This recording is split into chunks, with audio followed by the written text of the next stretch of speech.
오늘 이야기는 우리가 읽은 이 본문은 왕을 선택하는 이야기입니다. 이스라엘에게 초대 왕이 누구였죠? 사울 왕이었죠. 첫 번째 왕이었습니다. 근데 하나님께 안타깝게도 버림을 받게 됩니다.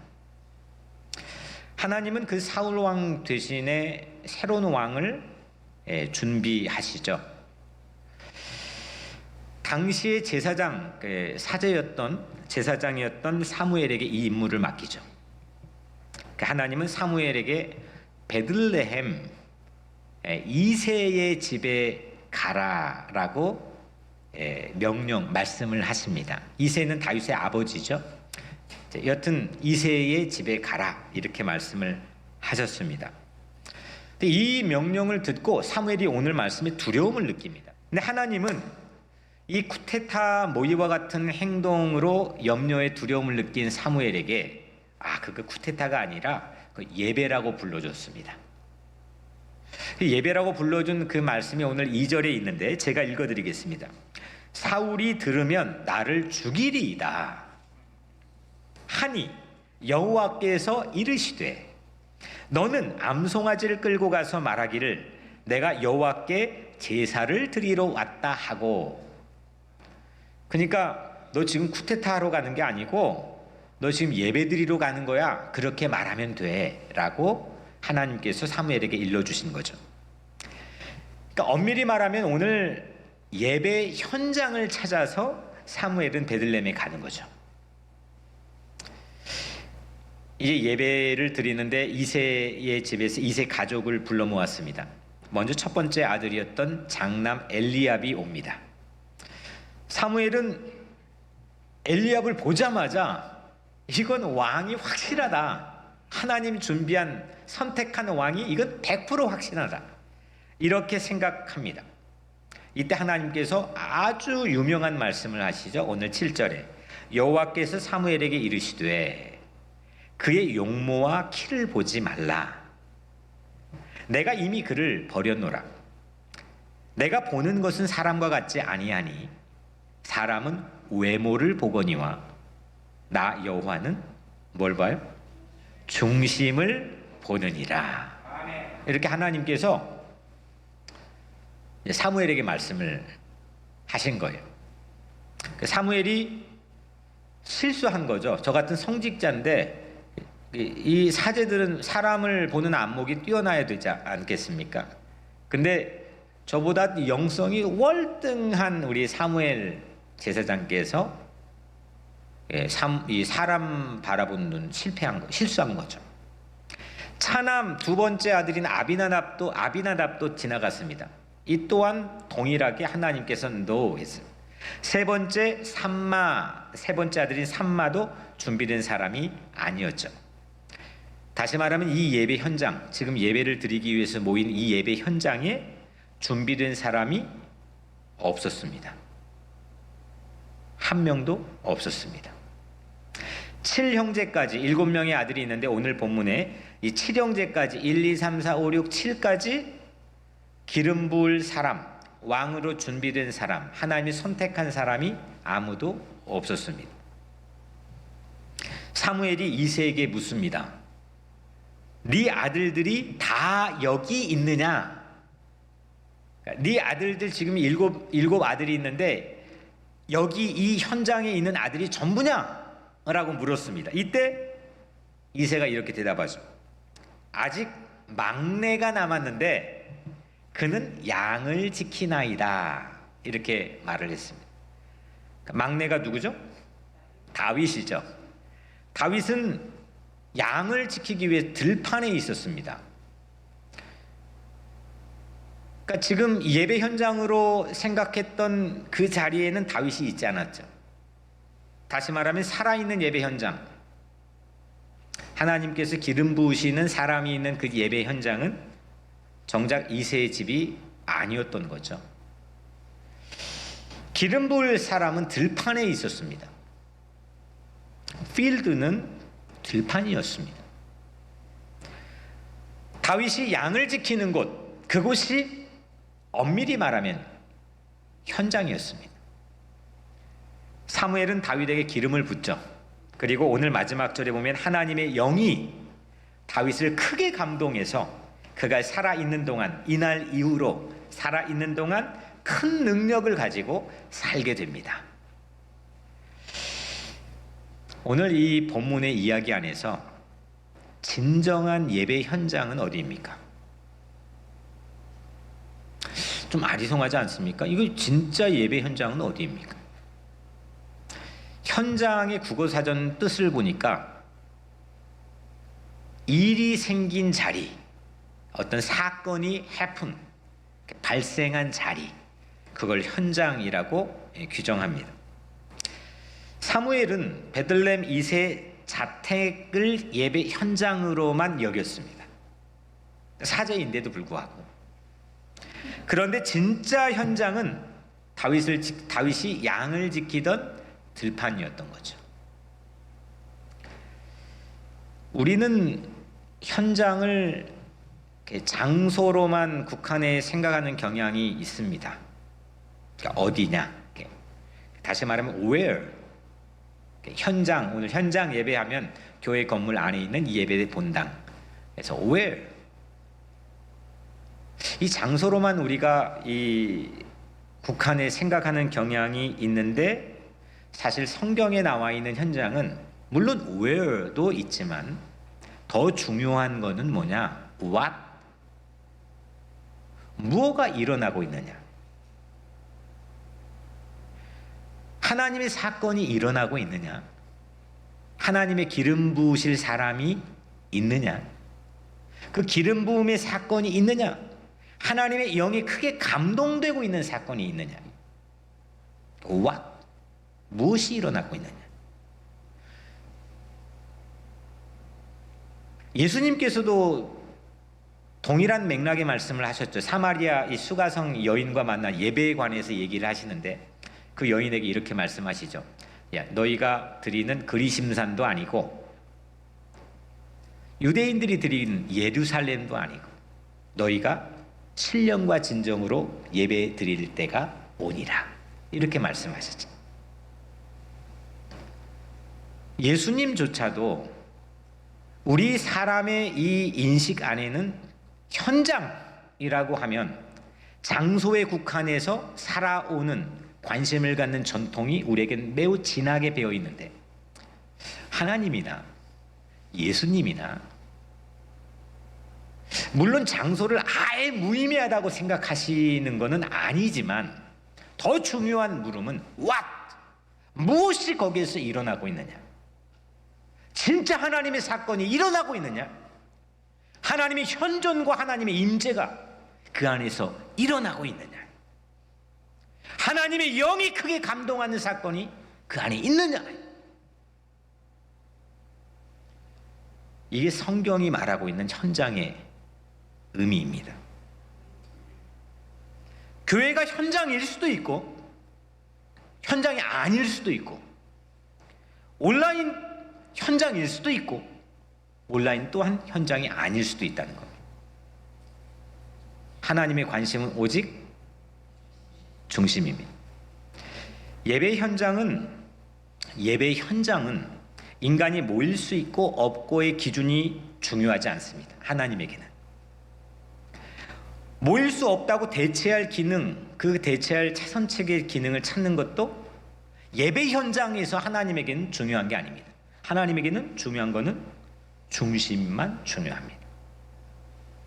하나님이 함께하고 있느냐, 하나님의 사건이 해픈하고 있느냐,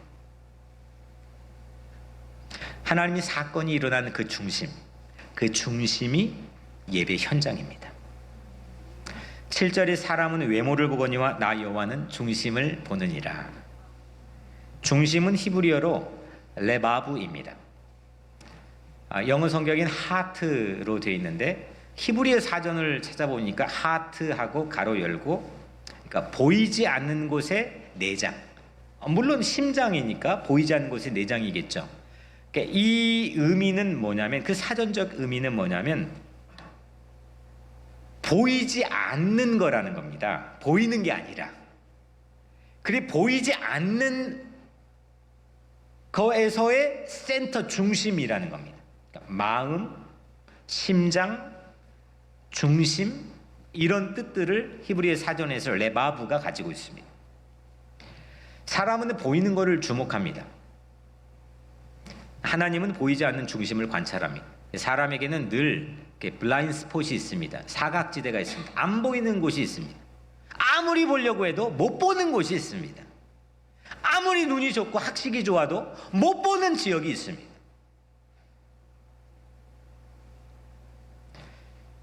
그런데 그 못 보는, 그 보이지 않는 중심, 내 안에 있는 보이지 않는 중심, 거기에서 하나님의 사건이 일어나고 거기를 현장이라고 부르는 겁니다. 하나님의 현장은 숨겨진 2인치 속에 다윗을 우리에게 보여주는 겁니다. 만약에 그 들판의 양을 지키는 그 현장에 있던 다윗에 대한 관심이, 이 현장이 오늘 본문에 노출되지 않았다면 그건 종전에 우리 평범한 브라운관을 가지고 오늘 우리 성서의 본문을 보는 것과 별반 다르지 않을 거라고 생각합니다. 하지만 성경은 이 현장에 숨겨진 2인치를 보는 겁니다. 동방 박사들이 천문학자들이었잖아요. 이 별을 관찰하는 천문학자들이 별 보고 왔습니다.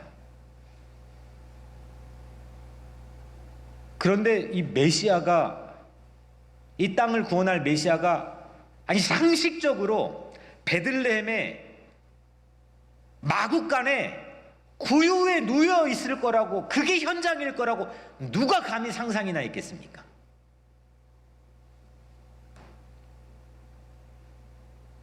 성경은 숨겨진 2인치에 담겨있는 수없는 현장들, 하나님의 역사가 일어난 현장들을 우리에게 공개합니다. 거기에 우리의 영안이 열려야 됩니다.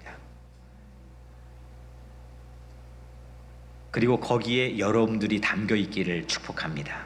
아멘.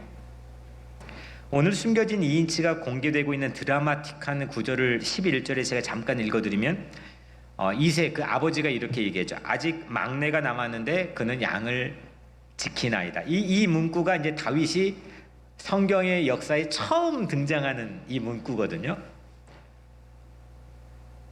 아니 아버지도 생각 못했고 누구도 생각 못했는데 그 숨겨진 2인치 안에서의 이 다윗의 왕으로서의 잠재력이 빵 하고 터지는 장면이죠.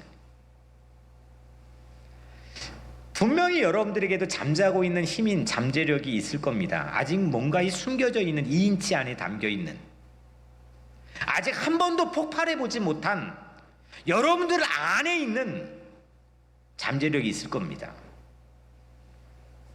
저는 이 포스트 코로나 시대, 이 현장, 나에게 이 숨겨져 있는 현장, 하나님의 사건이 일어나야 되는 현장, 그 현장이 오늘 현장 예배 첫날인 오늘 이후로 여러분들의 삶에서 갈급하고 절박하게 여러분들이 찾고 사모하는 그런 시작이 되기를 주님 이름으로 축복합니다.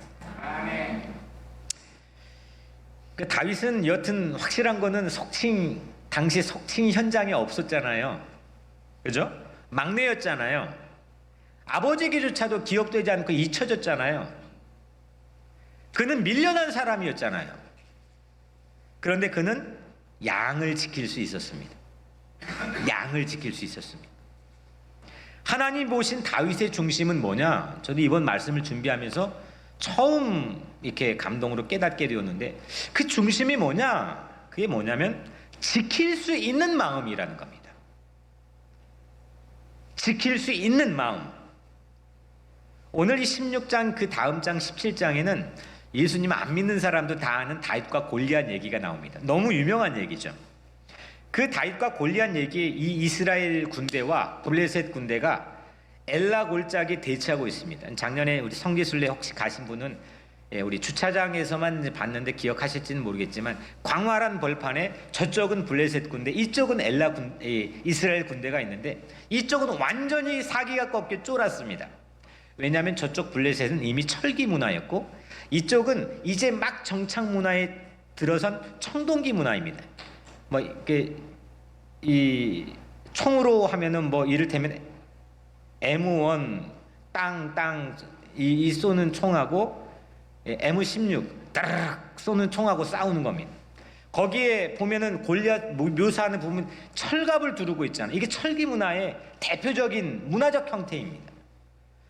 거기 이 거인 자이언트가 이 사람들을 이끌고 딱 서 있는데 모두 다 기가 죽어 있습니다. 이때 다윗이 자기를 보내달라고 감히 사울 왕에게 이렇게 논리를 가지고 이야기합니다. 들어보십시오. 사무엘상 17장 34, 36절인데 제가 읽어드릴 테니까 저를 보시고 들어보십시오. 양을 지킬 때에, 그러니까 다윗이 말하는 겁니다. 양을 지킬 때에 사자나 곰이 와서 양떼에게 새끼를 물어가면 내가 따라가서 그것을 치고 그 입에서 새끼를 건져내었고 그것이 일어나 나를 해하고자 하면 내가 그 수염을 잡고 그것을 쳐 죽였나이다. 주의 종이 사자와 곰도 쳤은즉 살아계신 하나님의 군대를 모욕한 이 할례받지 않은 블레셋 사람이리까 그가 그 짐승의 하나와 같이 되리이다. 이 용감한 기계가 대단하죠. 양을 지킬 때 사자나 곰이 양 새끼를 물어가면 다윗은 구경하거나 겁먹어서 뒷걸음질 치지 않는다는 겁니다. 맹수를 따라가 그 입에서 새끼를 꺼낸다는 겁니다. 어떻게 해서라도 양을 지키겠다는 겁니다. 이렇게 양을 지킬 정도면 뭘 맡겨도 될 거 아닙니까? 뭘 맡겨도 될 거 아닙니까? 백성을 맡겨도, 사명을 맡겨도, 군대를 맡겨도 이 목자 정신을 가지고 그는 실제로 40년 통치 기간 동안 37년 전쟁을 했는데 주변에 수없는 강대국 제국들과 싸워서 그는 늘 용맹을 떨쳤습니다. 이것이 하나님이 바라본 다윗의 중심 레바브입니다. 그 중심으로 골리앗 앞에서도 맞서 싸워 이겼습니다. 하나님의 군대의 이름을 모욕한 내가 지키겠다는 겁니다. 코로나는 교회에 위기를 주기도 합니다. 하지만 참다운 현장을 찾는 기회를 우리에게 주고 있다고 저는 확신합니다. 지난 4개월 교회는 현장을 잃어버렸다고 많은 교회들 생각했겠지만 하나님께서는 우리의 중심이 살아있는, 우리 하트가 살아있는 현장에 설 기회를 우리에게 제공하고 있다고 저는 확신합니다. 온라인도 다윗이 양을 지켰던 들판과 같은 현장이 될 수 있습니다. 오늘 온라인을 통해 예배드리는 우리 사랑하는 성도 여러분들, 거기가 바로 다윗이 양을 지켰던 현장이 될 수가 있습니다. 하지만 아닐 수도 있습니다. 온라인이기 때문이 아닙니다. 대부분의 사람이 그 기기 문명 어떻게 온라인으로 예배를 드려? 저는 절대 온라인 때문에가 아닙니다. 온라인은 100%도 가능합니다. 하지만 온라인이 아닐 수도 있는 것은 온라인에서도 얼마든지 이 중심을 잃어버릴 가능성이 훨씬 많이 있기 때문입니다. 우린 4개월 동안 서로 보지는 못했지만 여러분들 각자가 체험하셨을 거라고 생각합니다. 온라인으로 예배드리는 우리의 연약함. 반면에 보이지 않는 면에서는 온라인이 심장, 중심이 될 기회이기도 합니다. 왜냐하면 보이지 않는 하나님이니까 보이지 않는 곳에 중심을 찾는 절호의 찬스가 온라인일 수도 있다는 겁니다. 교회도 마찬가지입니다. 교회는 보인다는 면에서, 이게 다 보인다는, 주변 사람들이 나를 보고 있고 노출되어 있다고 하는 면에서 중심을 놓칠 함정일 수도 있습니다. 하지만 교회에서 기름 부음을 받을 현장이 될 확률이 훨씬 높기도 합니다. 이거는 온라인이냐 건물이 현장이냐 이 논리가 아닙니다. 중심이냐 현장이냐. 요즘 사람들은 어쩔 수 없이 이미 되어진 결과, 그러니까 이게 나를 막 우리를 밀어가지고 코로나 때 밀어가지고 어쩔 수 없이 막 제껴져가지고 되어진 결과를 가지고 하나님의 뜻을 맞추려고 하는 경향들을 많이 보게 됩니다. 저는 코로나 때문에 온라인으로 드리잖아요. 그 온라인이 포스트 코로나의 대세고 이게 하나님의 섭니다. 이렇게 때 얘기합니다. 비대면이니까 앞으로 초대교회처럼 이제는 교회 중심 이게 아니라 가정교회, 셀교회들이 더 중심적일 거라 막 그렇게 얘기합니다. 그렇게 결과니까. 그러나 자칫 억지 꿰어 맞추기가 될 수도 있습니다. 어쩔 수 없이 엎질러진 물로 시대를 바라보게 되고 하나님의 뜻을 재단하게 되면 사무엘처럼 실수할 수가 있습니다. 편의적으로 하나님의 뜻을 판단하게 되면 이새처럼 실수할 수 있습니다. 저도 여러분들도 마찬가지입니다. 원래 하나님 뜻, 본래 하나님의 뜻을 우리는 물어야 됩니다. 원래 하나님, 우리의 현장은 텍스트입니다. 보통 현장 하면 컨텍스트라고 영어로 말하잖아요. 근데 우리는 그렇지 않습니다. 우리는 이 경전인 성경이 현장입니다. 이 안에서 여전히 이건 문자가 아니라 하나님의 사건이 일어나고 있다고 믿기 때문입니다. 이 텍스트 안에 있는 현장에서 하나님의 호흡, 하나님의 숨소리가 뭐냐 이겁니다.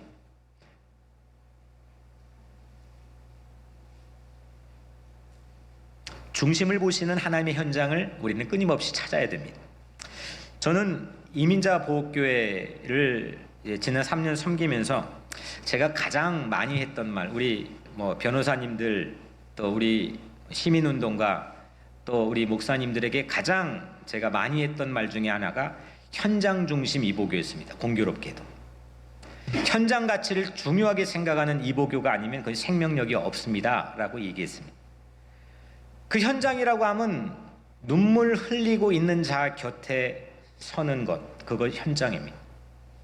강도 만난 이웃의 곁이 현장입니다. 강도 만난 이웃의 곁에 첫 번째 제사장이 지나갔습니다. 못 본 척하고 지나갔습니다. 성전 가려고 바쁘다고 지나갔습니다. 레위인 지나갔습니다. 이 종교 사제들입니다. 다 저마다 엉뚱한 현장을 향해서 진짜 현장을 놓친 케이스라고 예수님께서 우리에게 말씀하는 겁니다. 선한 사마리아인이 강도 만난 자와 함께 갔던 주막, 그곳이 현장입니다. 우리 교회 비무장지대를 일 선교지로 삼았던 곳, 그것 또한 그곳이 하나님의 현장이라고 하는 확신 때문입니다. 교회는 현장을 찾는데 민첩해야 됩니다.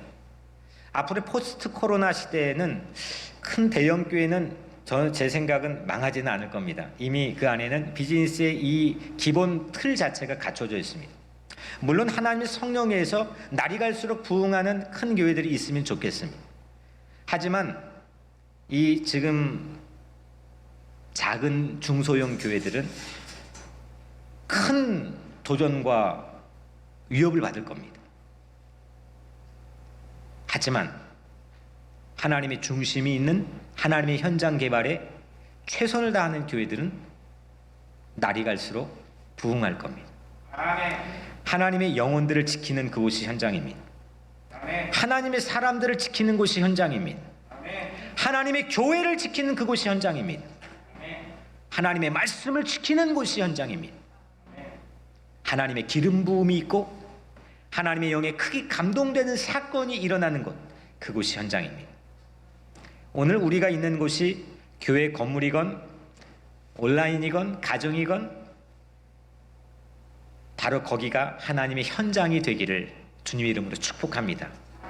내가 앉아있는 이 의자, 여러분들이 앉아있는 그 자리에 하나님의 영이 임하고 크게 감동되어 기름 부으심이 있는 하나님의 사건이 일어나는 그런 현장이 되기를 축복합니다.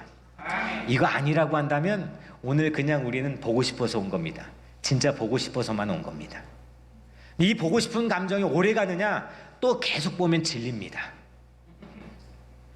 익숙해져 버리면 아무것도 아니었던 시간들이 됩니다. 하지만 진짜 삶의 현장을 찾아서 하나님의 영이 크게 감동이 되면 거기에선 사건이 일어납니다. 다윗처럼 놀라운 능력을 가지고 새로운 인생을 살게 됩니다. 코로나 시대 교회에게 부여된 지상과제는 백성을 지키고 백성을 사랑하고 하나님을 사랑하고 신앙을 지키는 그런 용기와 기계와 사랑이 있는 현장인 개발, 이것이 새로운 시대에 대해 우리에게 주어진 과제입니다. 사랑하는 성도 여러분, 하지만 우리의 깨어진 중심이 있습니다. 나의 망가진 중심이 있습니다. 그 깨어진 중심을 하나님 앞에 내어드립시다. 이웃을 지키지 못했고, 내 형제 자매를 지키지 못했고, 교회를 지키지 못했고, 나도 나 자신도 지키지 못한 회파된 내 중심을 십자가 앞에 오늘 이 시간 내어드립시다. 주님이 기름 부어 주실 겁니다. 주님의 손으로 치유해 주실 겁니다. 주님의 영이 우리에게 크게 감동해 주실 겁니다. 이것이 바로 뉴욕 우리 교회 영원한 현장인 줄로 믿습니다.